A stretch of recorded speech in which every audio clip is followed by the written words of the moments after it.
ठाणे महापालिका मुख्यालय परिसरात दुपारी घडलेल्या एका गंभीर प्रकारामुळे प्रशासनात एकच खळबळ माजली आहे।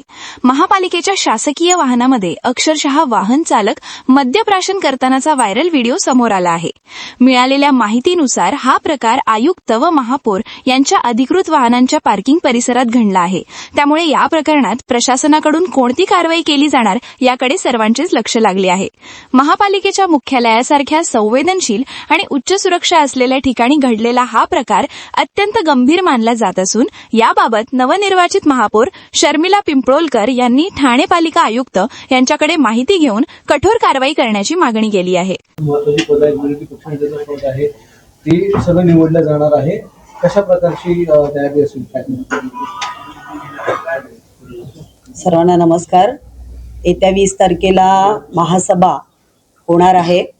4 वर्ष प्रशासन सर्व काही बघत होते आणि आता लोकप्रतिनिधींची निवडणुका झाल्या आहेत, लोकप्रतिनिधी बसले आहेत, महापौर उपमहापौर बसले आहेत आणि महासभेची सर्वांना आतुरतेने लक्ष लागलेलं आहे आणि ही महासभा येत्या 20 तारखेला लागणार आहे। तर बऱ्याच समस्या या ठाणेकरांच्या आपल्या आहेत आणि त्या समस्यांचं निराकरण करण्यासाठी लोकप्रतिनिधी आलेले आहेत आणि सभागृहामध्ये त्या समस्या त्या मांडणार आहेत आणि त्या सोडवण्यासाठी आपण नक्कीच महापौर म्हणून प्रयत्न करू।